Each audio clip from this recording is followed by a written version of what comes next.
1980 நடந்திருக்குன்னு சொல்கிறாங்க. அப்போ அந்த மனசாட்சி தாங்க முடியாமல் அவர் அந்த பணியை விட்டு வேறு மாநிலத்துக்கு ஓடி இருக்கார். கிட்டத்தட்ட 10 வருடங்களுக்கு மேலாயிருக்கு. அவருக்கு தைரியமாக வெளியே இதை சொல்லணுன்ற தைரியம் வர்றதுக்கே 10 வருஷம் ஆயிருக்கு. வீரேந்திர ஹெக்டேன்னு சொல்கிறாங்க. அவர் தான் இப்போ கரண்ட் எம்பி போடுறது. ஆயிரக்கணக்கான பேர்களுக்கு தர்மம் செய்யக்கூடிய இடம். அப்படிப்பட்ட இடத்துல மக்கள் நம்பிக்கையோடு போய் இந்த கிளவுட்டை பயன்படுத்தி பாலியல் பலாத்காரத்துக்கு உட்படுத்தப்பட்டிருக்கிறார்கள் என்று சொன்னால், எப்படிப்பட்ட ஒரு ஊரில் நம்ம, எப்படிப்பட்ட சூழலில், நாட்டில் நம்ம வாழ்கிறோம். அந்த அம்மா 3 மாதம் கழித்து நினைவு திரும்பி பார்க்குறப்ப எங்கடா இருக்கும்னு சொல்லி எப்படி வந்தோம்னே தெரியாமல் இருந்திருக்காங்க. இனிமேல் இருந்தால் உயிருக்கு ஆபத்துன்னு அந்த அம்மாவும் பேசாமல் போய் இப்படி எத்தனை பேர் போயிருப்பாங்க. இதே குற்றச்சாட்டு தானே ஜக்கி வாசுதேவ் மேலே வந்தது. இது வரைக்கும் அரசு நடவடிக்கை எடுத்துச்சா? கோயில்கள் கொடியவர்களின் கூடாரமாகி விடக்கூடாது என்று கலைஞர் கருணாநிதி பராசக்தியில் எழுதினார்.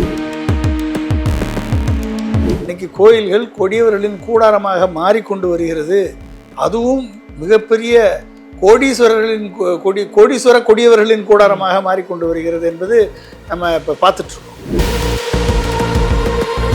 பணம் வந்தவுடனே ஆட்டோமேட்டிக்காக பதவி வந்துடும். பதவி வந்தவுடனே ஆட்டோமேட்டிக்காக மதிப்பு வந்துடும். மதிப்பு வந்தவுடனே ஆட்டோமேட்டிக்காக எல்லா சகல விதமான சௌகரியங்களும் கேட்குது. மனித மனம், வக்கிரம், பாலியல் எண்ணங்கள் வருது.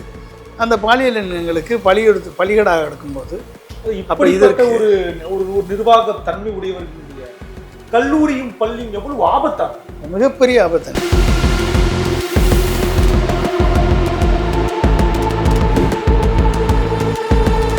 இந்த பெற்றோர்களால் ஃபைட் பண்ண முடியல. பொருளாதார ரீதியாக பின்தங்கி இருக்காங்க. இவங்களால ஃபைட் பண்ண முடியாது அப்படின்னா அவங்கள ஐடென்டிஃபை பண்ணியே இவங்க இதை பண்ணுறாங்க.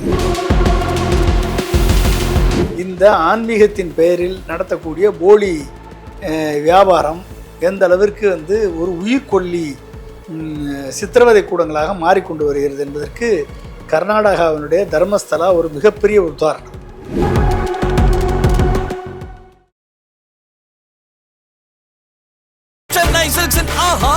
ஆடி சேல் 50% வரை தள்ளுபடி.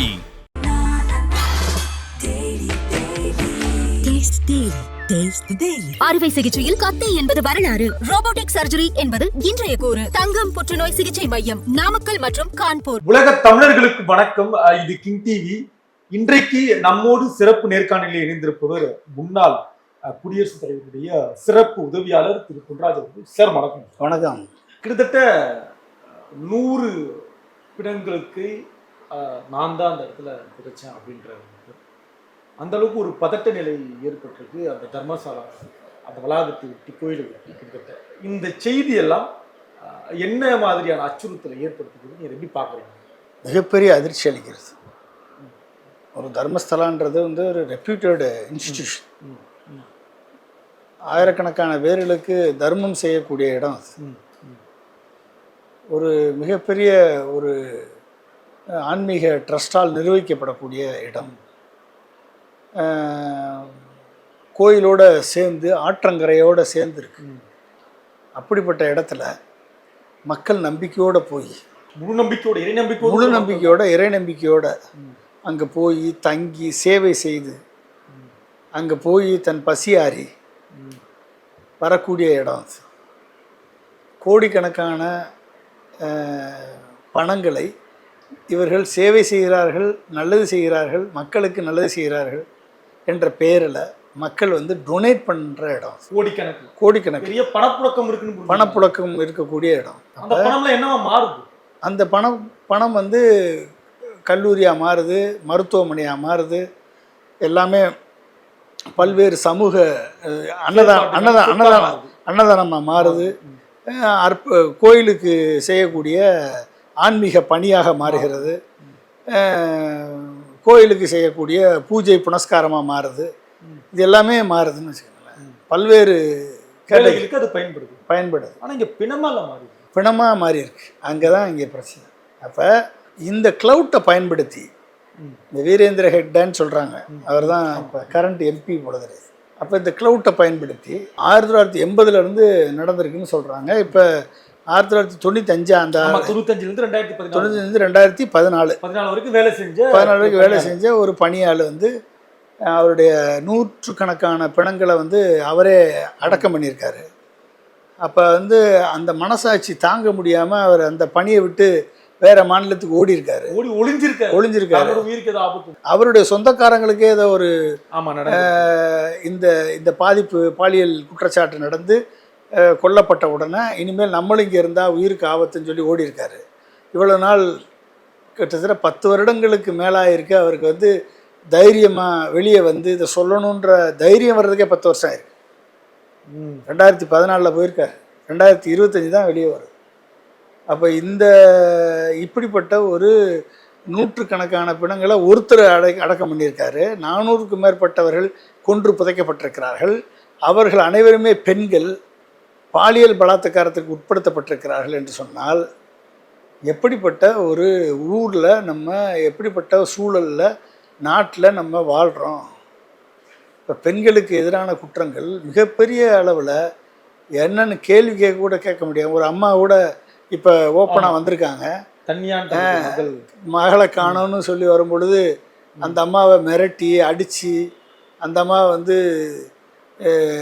கடத்திட்டு போய் விரட்டி அடித்து கோமாவில் போட்டு பெங்களூரில் ஏதோ ஒரு ஹாஸ்பிட்டலில் போட்டிருக்கான். அந்த அம்மா வந்து 3 மாதம் கழித்து நினைவு திரும்பி பார்க்குறப்ப அந்த அம்மா எங்கடா இருக்கும்னு சொல்லி எப்படி வந்தோம்னே தெரியாமல் இருந்திருக்காங்க.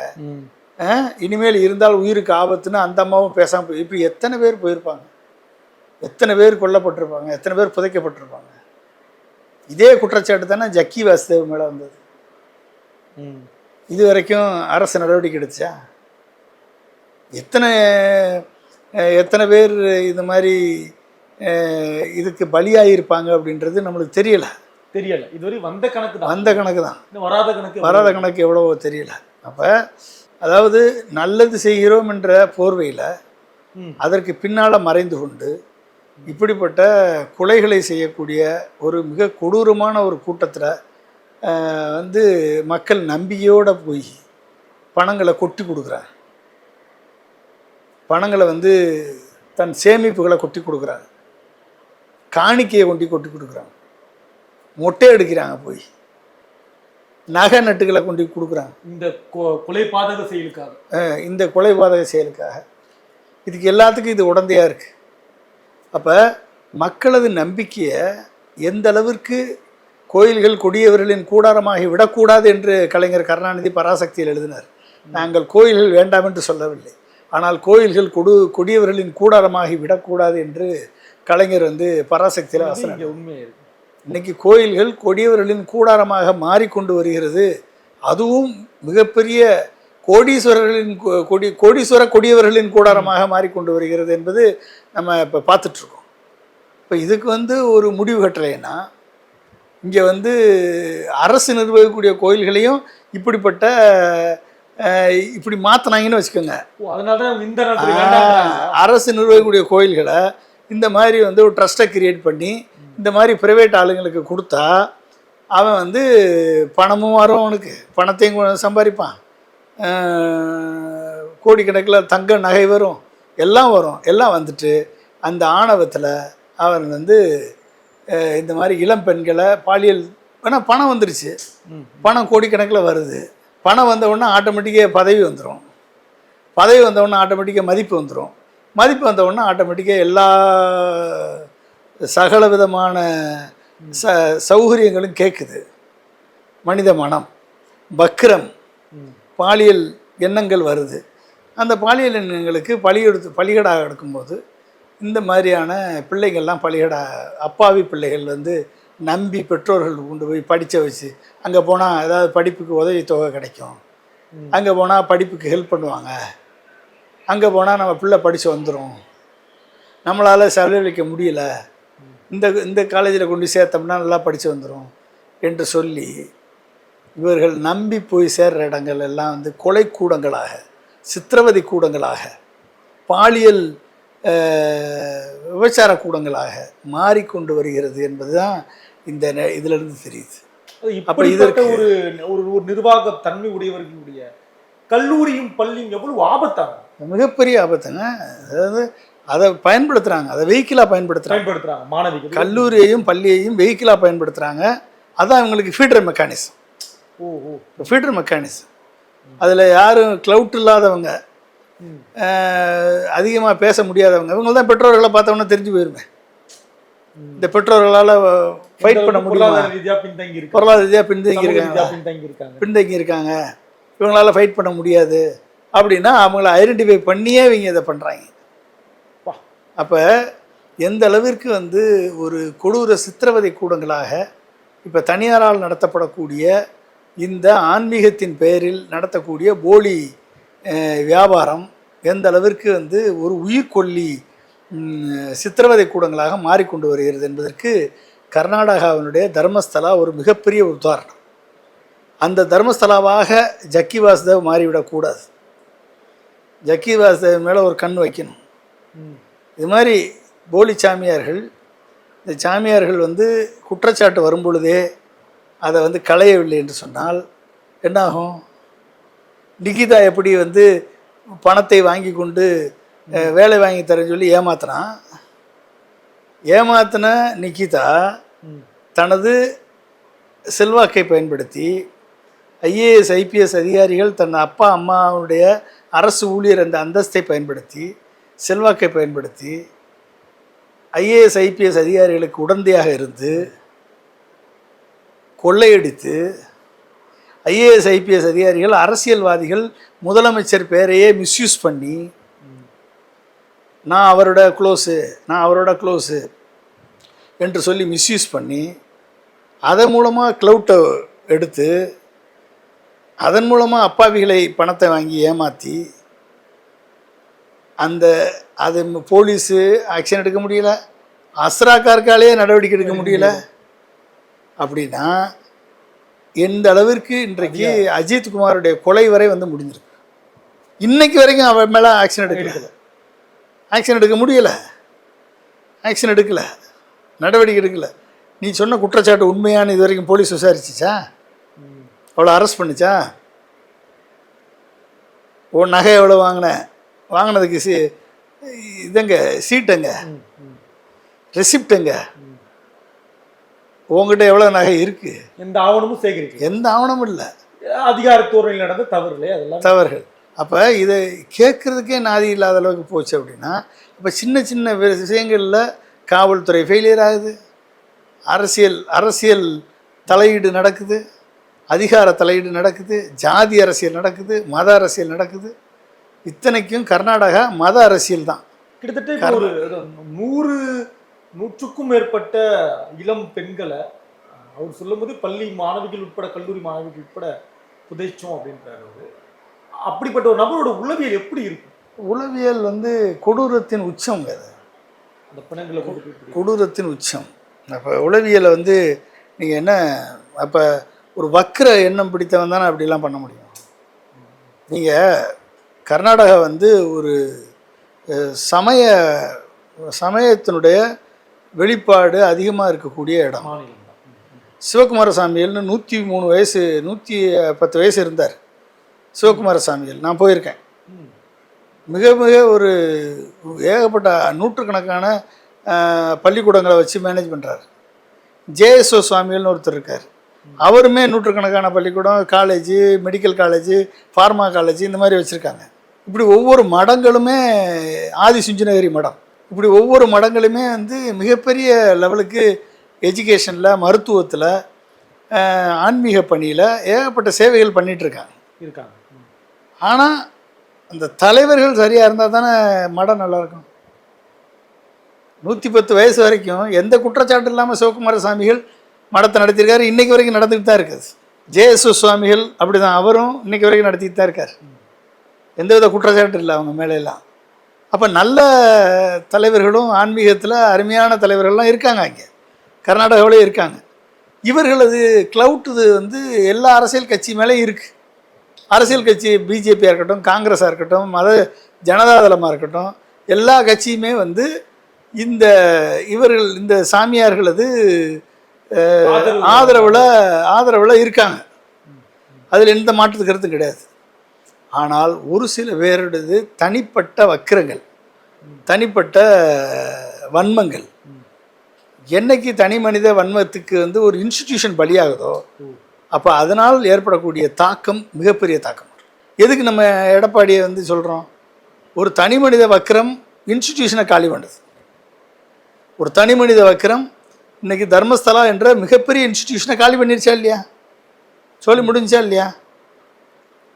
அப்போ என்ன ஆகுது? தலைமை பண்புக்கு வரக்கூடியவர்கள் தகுதியானவர்களாக வரணும். சங்கராச்சாரியாருடைய ஆதிசங்கராச்சாரிய மடம் அங்கே தான் இருக்குது, கர்நாடகாவில் தான் இருக்குது. இங்கே கூட காஞ்சிபுரம் மடம் கூட வந்து அவங்க ரெகக்னைஸ் பண்ண மடம் கிடையாது.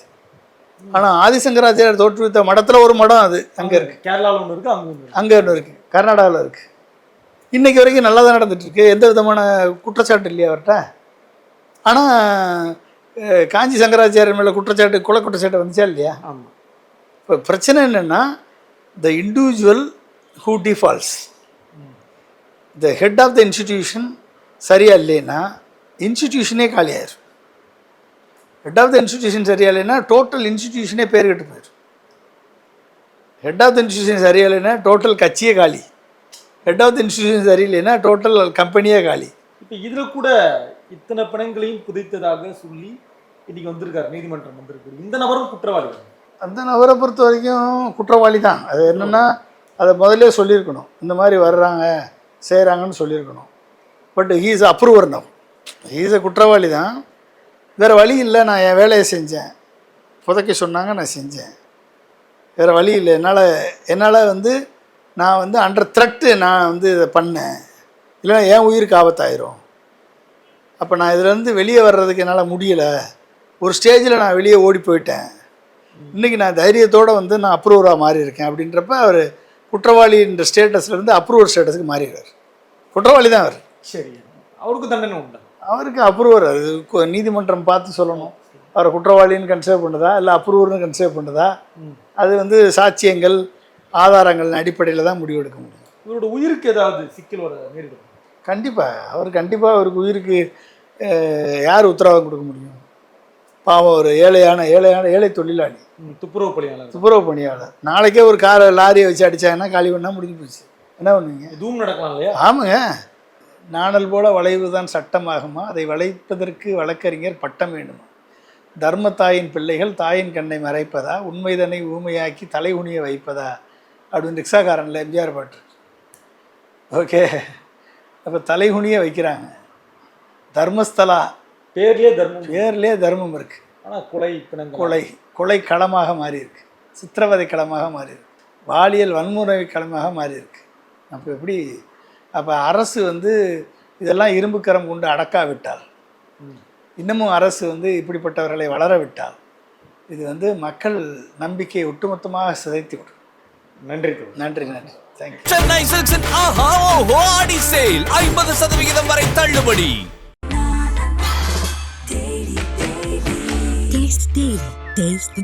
அறுவை சிகிச்சையில் கத்தை என்பது வரலாறு, ரோபோட்டிக் சர்ஜரி என்பது இன்றைய கூறு. தங்கம் புற்றுநோய் சிகிச்சை மையம், நாமக்கல் மற்றும் கான்பூர்.